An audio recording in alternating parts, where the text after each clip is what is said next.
Mesdames et messieurs, tous en vos rangs, grades et qualités, je suis très honorée d'être présente avec vous pour cette 8e édition du Forum international et salon africain des transports qui se déroule donc sous la thématique globale transport, logistique et infrastructure, l'usager au cœur des politiques et stratégies. J'aurai donc la charge de faciliter la conférence sur les défis de la connectivité, passer des routes aux corridors.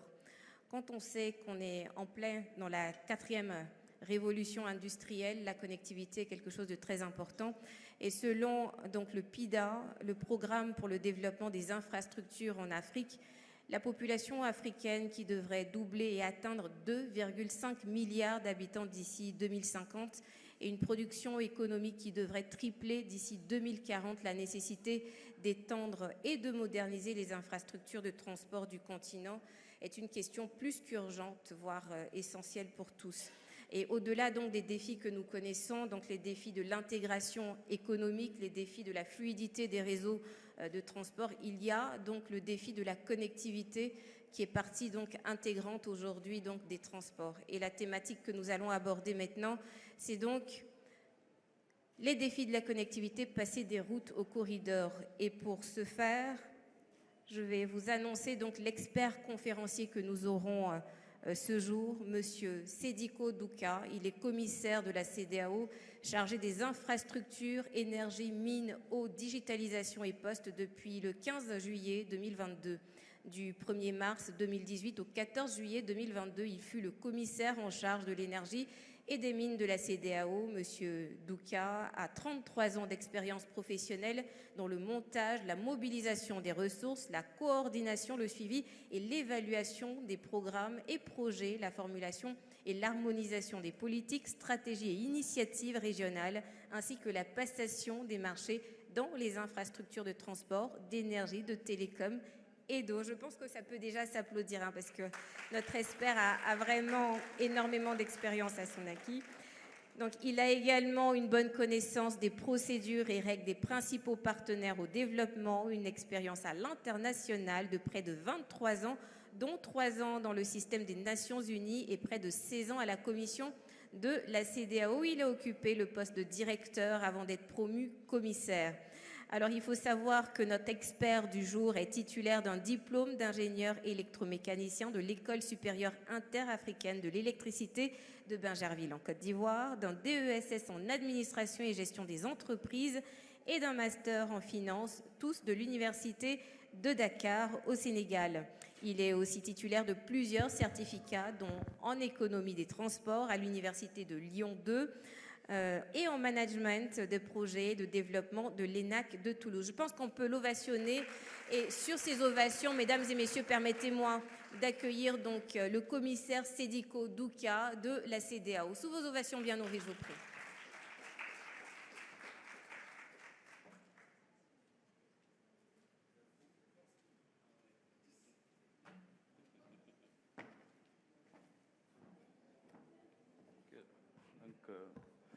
Mesdames et messieurs, bonsoir. Donc, je reviens encore pour cette conférence. Peut-être je vais faire à peu près une vingtaine de minutes. Donc, dont le thème est défi de la connectivité, passer des routes aux corridors de développement. Donc, je n'ai pas de PowerPoint, je vais juste faire une présentation, comme je dis, durant une vingtaine de minutes. Et je vais prendre surtout le cas du corridor qu'on a en projet Abidjan-Lagos. Parce que bon, c'est un long corridor quand même, on peut le prendre comme exemple, et bien qu'il n'est pas encore implémenté.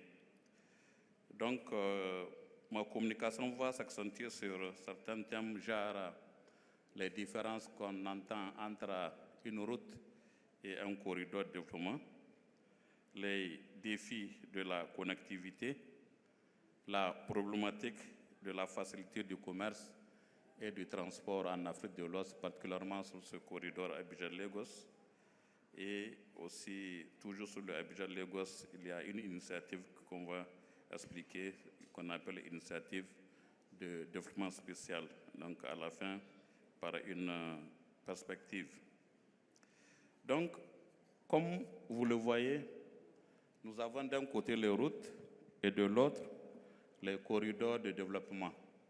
Bon, très souvent, les routes de développement se réfèrent à des itinéraires ou des voies spécifiques qui sont conçues ou améliorées pour faciliter le transport et la circulation. Et en général, les routes, autoroutes et d'autres infrastructures de transport. Et donc, l'objectif est d'améliorer l'accessibilité et la connectivité, ce qui peut stimuler aussi le commerce et le développement. Et le problème, c'est que quand on parle de corridor, donc c'est plus l'aspect zone géographique qui intègre plusieurs types d'infrastructures. Donc, il y a les infrastructures donc, de route, infrastructures physiques en tant que telles, les services et éventuellement les industries, et qui est conçu pour favoriser un développement économique beaucoup plus large que la route visant à promouvoir le développement régional en reliant différentes zones économiques. Parce que là, on parle, vous voyez déjà une notion est apparue de zones économiques. Donc, si les autoroutes ou les routes améliorent la connectivité et réduisent le temps de déplacement, les corridors vont plus loin en favorisant les liens économiques grâce à des systèmes de soutien intégrés qui renforcent le commerce et les investissements. Et naturellement, quand on parle des corridors, nous avons plusieurs défis. Et comme je l'ai dit, l'exemple que je vais donner, c'est surtout, on va sur le diagnostic qu'on avait effectué lors d'une étude très récente menée par un cabinet dans le cadre du projet de corridor Abidjan-Lagos. Donc, vous voyez,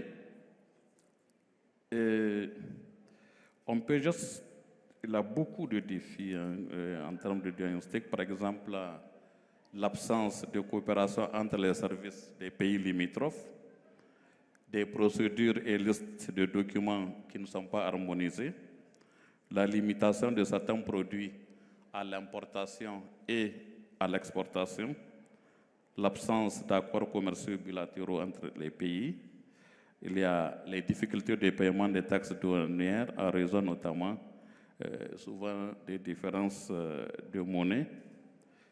Il y a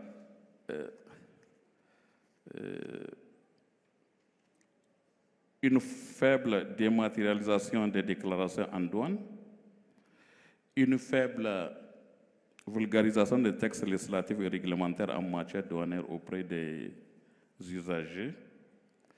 Et nous avons des postes frontières insuffisamment équipés en matériel en général, et dont souvent les infrastructures sont en mauvais état. Et aussi, paradoxalement, vous allez trouver les postes de contrat juxtaposés qui ont souvent un problème, comme ils sont un peu en zone isolée, des problèmes même d'alimentation, d'eau et d'électricité. Et aussi, vous allez voir des manques de scanners, de points bascules, etc. Et bon, naturellement aussi des manques de ressources humaines. Mais le nœud, c'est surtout les tracasseries et pratiques anormales au niveau des postes frontaliers. Parce que nous tous, on reconnaît qu'aujourd'hui, et ce qui est même paradoxal, mieux vaut même traverser une frontière sans carte d'identité qu'avoir même un passeport diplomatique. Parce que malheureusement, quand vous avez un passeport, le temps même qu'on va mettre pour vous stamper, pour vous mettre cachet, signature, c'est trop long.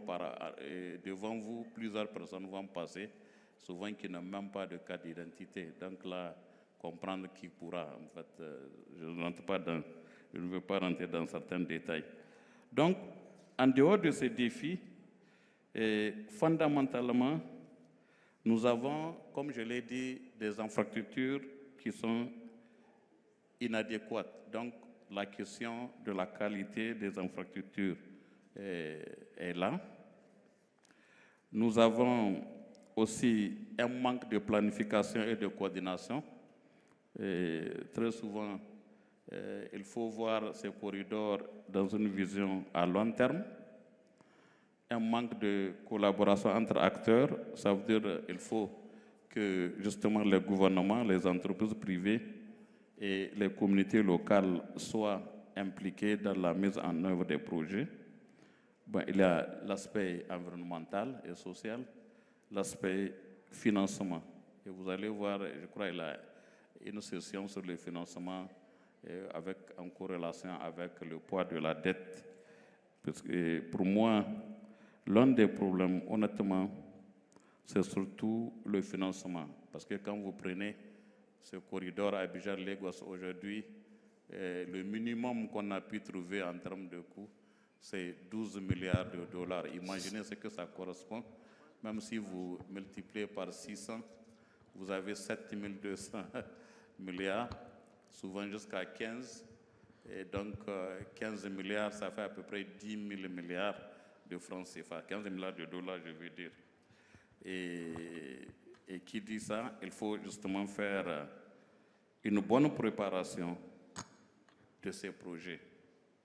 Donc, si je reviens sur le corridor Abidjan-Lagos, c'est un corridor de 1028. Bon, ça dépend des littératures. Moi, j'arrondis, je dis tout court 1000 km. L'idée est venue depuis dans les années 2010, ce qui s'est matérialisé par la signature d'un traité entre les 5 États concernés, donc qui sont le Nigeria, le Bénin, le Togo, le Ghana et la Côte d'Ivoire. Donc tous les 5 chefs d'État ont signé un traité où ces États se sont engagés à construire ce corridor de 1000 km d'Abidjan jusqu'à l'entrée de la ville de Lagos. Donc traversant, ici ça longe, je crois, de Côte d'Ivoire, c'est vers les Benjerville, bon, que je connais bien. Vous avez, moi j'ai fait 6 ans ici, les années 85 à 91. Donc, je connais un peu la Côte d'Ivoire. C'est peut-être une chance dans ma vie. Donc ça part de Benjerville, traverser à Bosso, frontière Ghana, Accra.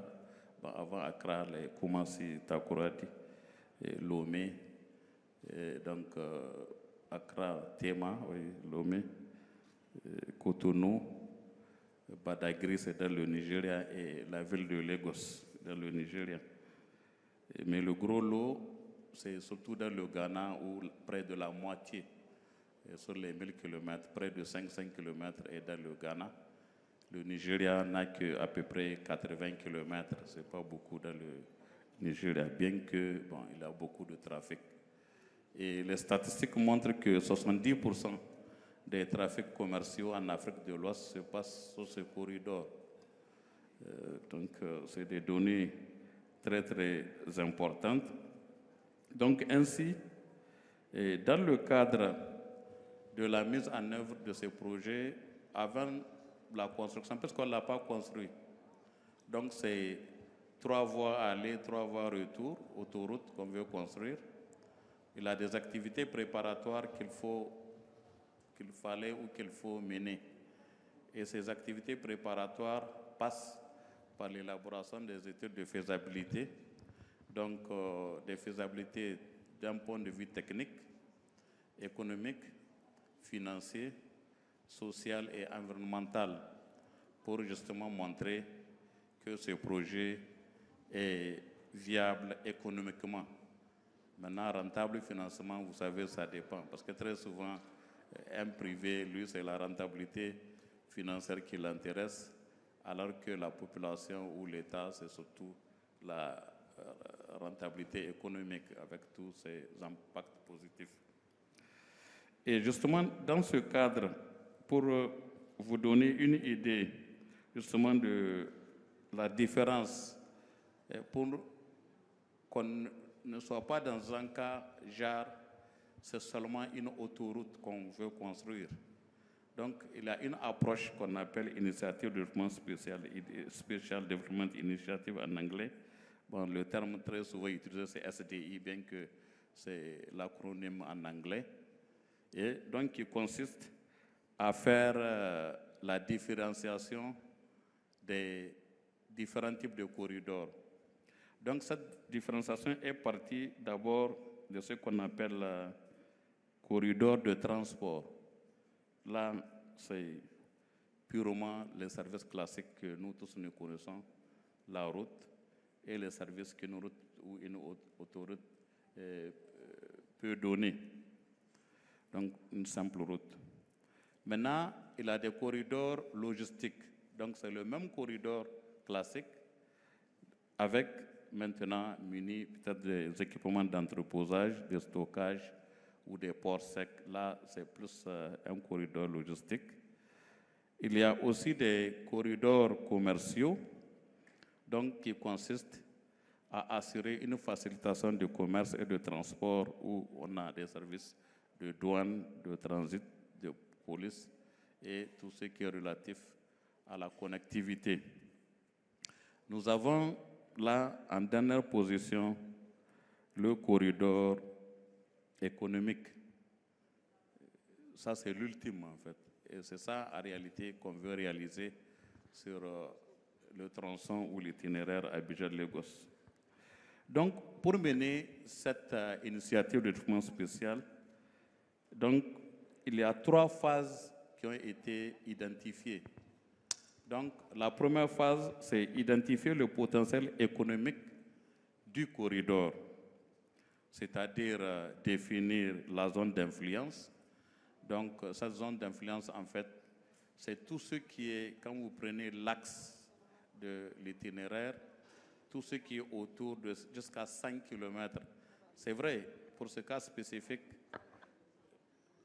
cet itinéraire est très proche de la mer. Donc, de l'autre côté sud, si vous prenez 5 km, vous allez vous retrouver beaucoup dans la mer. Peut-être que ça marche beaucoup plus du côté nord du corridor. Là, c'est, comment on dit, c'est le land. Donc, c'est la terre. On peut aller jusqu'à 5 km. Donc, toujours étant dit, il faut identifier, ça a été fait. On sait aujourd'hui à peu près le rayon de ces 5 km de part et d'autre de l'axe de la route. Il y a aussi une analyse des aspects de développement des zones du corridor et, naturellement, chercher à élaborer une liste de projets et on met des critères et on dit voilà les projets qui sont fermement liés à ce corridor. Donc, si on vient compartiment par compartiment, par exemple la phase 1, dont l'un des premiers est la définition, donc ça je l'ai dit, c'est juste les 5 km tout autour. C'est pour cela que vous allez voir des villes comme Abidjan, Porto Novo, Bénin avec Cotonou, Togo, bon, c'est juste Lomé comme grande ville. Et par contre, au Ghana, vous avez Accra, Takura, Tema, Kumasi qui sont concernés par ce tronçon. Maintenant, du côté nigérien, Lagos, déjà, c'est un gros poids. Parce que déjà, même dans les statistiques, l'État de Lagos, sur les 36 États du Nigeria, l'État de Lagos, lui seul, constitue presque 60% du PIB du Nigeria, équivaut d'ailleurs plusieurs de certains pays membres de la CEDEAO réunis, les 60% du Nigeria, parce que le Nigeria seul fait presque 55%, vous prenez 60%, donc ça fait presque Lagos 30 à 30, le tiers du PIB même de la région, l'État de Lagos seul. Donc juste pour vous montrer que c'est consistant. Donc la deuxième chose, c'est analyser les aspects de développement de ces zones-là. Donc tout ce qui est flux commerciaux et ainsi que tout ce qui est flux commerciaux. Maintenant, il y a des critères de développement. Ah, on me dit que je n'ai que 25. C'est vrai. OK.